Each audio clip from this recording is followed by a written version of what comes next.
Part 3. And finally, just as it is not enough, before beginning to rebuild the house where one is living, simply to pull it down and to make provision for materials and architects, or to train oneself in architecture, and also to have carefully drawn upon up the building plans for it. But it is also necessary to be provided with some place else where one can live comfortably while working on it. So too, in order not to remain irresolute in my actions, while reason required me to be so in my judgments, and in order not to cease to live as happily as possible during this time, I formulated a provisional code of morals, which consisted of but 3 or 4 maxims, which I very much want to share with you. The first was to obey the laws and the customs of my country,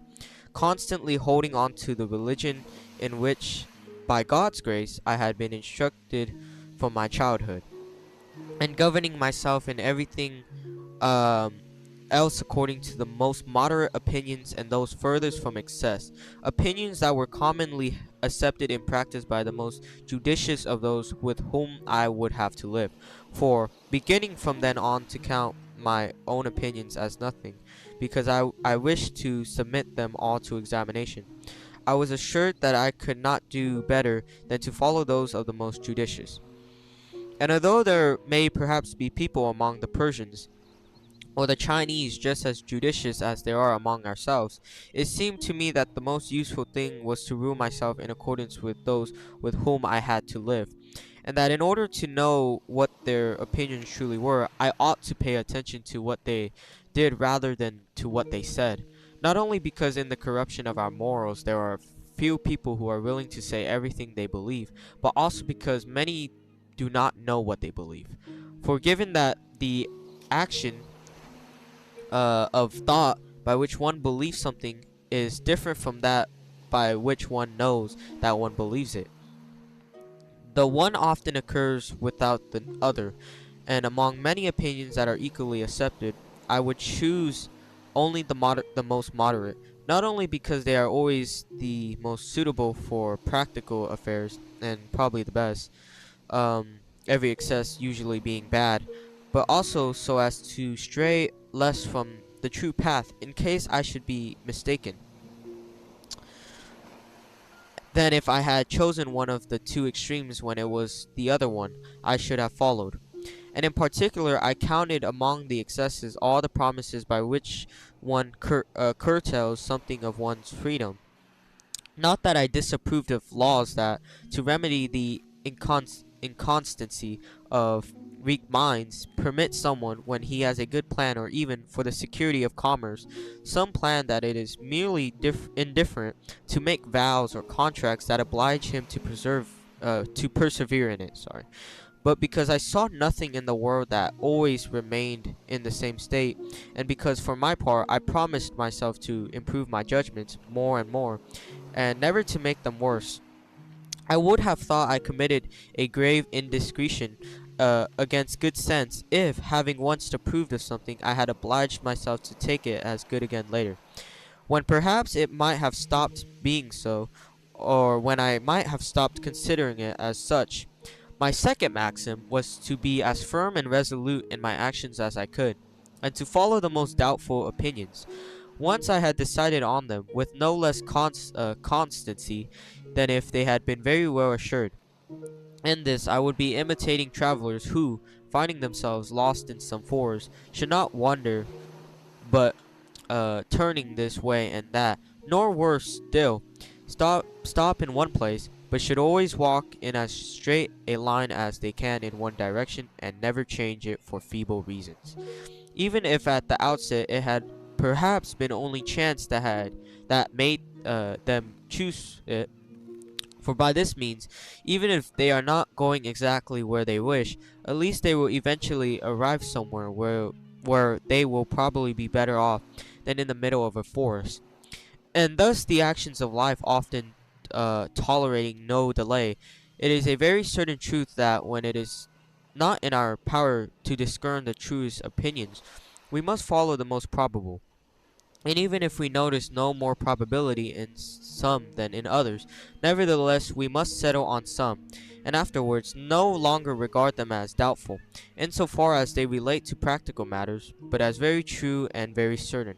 because the reason that made us decide on them appears so, and from them on this was able to free me from all the regret and remorse that usually agitate the consciences of those frail and irresolute minds that allow themselves inconstantly to go about treating as if good things they later judge to be bad.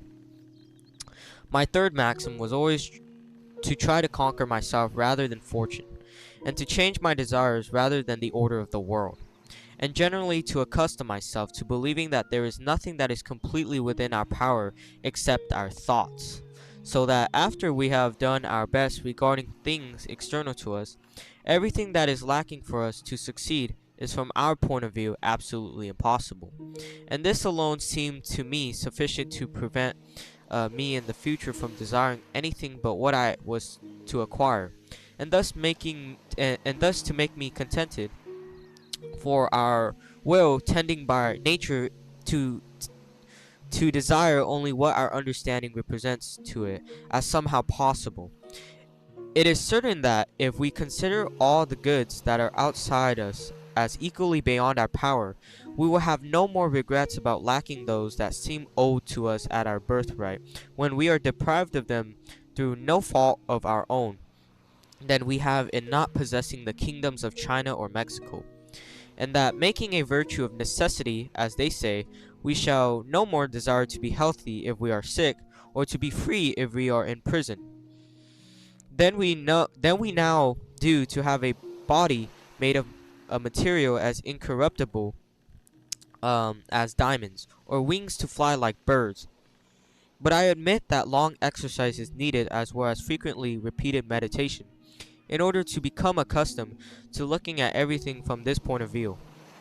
And I believe that it is principally in this that the secret of those philosophers consists, who in earlier times were able to free themselves from fortune's domination, and who, despite sorrows and poverty, could rival their gods in happiness, for occupying themselves ceaselessly with considering the limits prescribed to them by nature, they so perfectly persuaded themselves that nothing was in their power but their thoughts, that this alone was sufficient to prevent them from having any affection for other things, and they controlled their thoughts so absolutely that in this they had some reason for reckoning themselves richer, more powerful, freer, and happier than any other men, who, not having this philosophy, never thus controlled everything they wished to control, however favored by nature and fortune they might be. Finally, to conclude this code of morals, I took it upon myself to review the various occupations that men have in this life, in order to try to choose the best ones, and not wanting to say anything about the occupation of others, I thought I could not do better than to continue in that very one in which I have found myself. That is to say, spending my whole life cultivating my reason and advancing, as far as I could, in the knowledge of truth, following the method I had prescribed to myself. I had met with such extreme contentment since the time I had begun to make use of this method, that I did not believe one could obtain any sweeter or more innocent contentment in this life, and discovering every day by its means some truths that to me seemed quite important, and commonly ignored by other men. The dissatisfic- the by other men. The satisfaction I had from them so filled my mind that nothing else was of any consequence to me. In addition, the three preceding maxims were founded solely on the plan I had of continuing to instruct myself. For since God has given each of us some light to distinguish the true from the false, I would not have believed I ought to rest content for a single moment with the opinions of others, had I not proposed to use my own judgment to examine them when there would be time, and I would not have been able to free myself of scruples in following these opinions. I had not hoped that I would not, on that account, lose any opportunity of finding better ones, in case there were any, and finally, I could not have limited my desires or have been content had I not followed a path by which, thinking I was assured of acquiring all the knowledge of which I was capable, I thought I was assured by the same means of the knowledge of all the true goods that would ever be in my power. For given that our will tends not to pursue or flee anything unless our understanding represents it to the will as either good or bad, it suffices to judge well in order to do well, and to judge as best one can in order also to do one's very best. That is to say, to acquire all the virtues and in general all the other goods that one could acquire, and when one is certain that this is the case, one could not fail to be contented. When I had thus assured myself of these maxims and put them to one side along with the truths of the faith, which have always held first place among my beliefs, I judged that, as for the rest of my opinions, I could freely undertake to rid myself of them. And inasmuch as I hoped to be able to reach my goal, better by conversing with men than by staying shut up any longer in the stove heated room, where I had all these thoughts, the winter was not yet over when I set out again on my travels. And in all the 9 years that followed, I did nothing but wander here,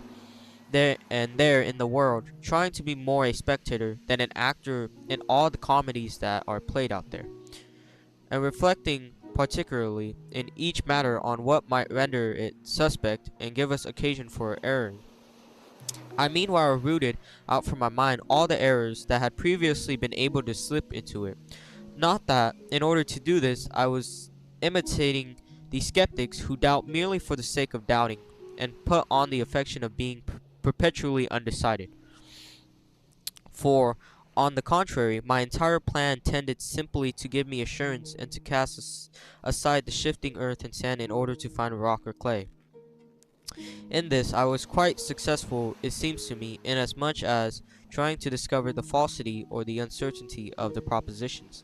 I was examining, not by feeble conjectures, but by clear and certain reasonings, I never found any that was so doubtful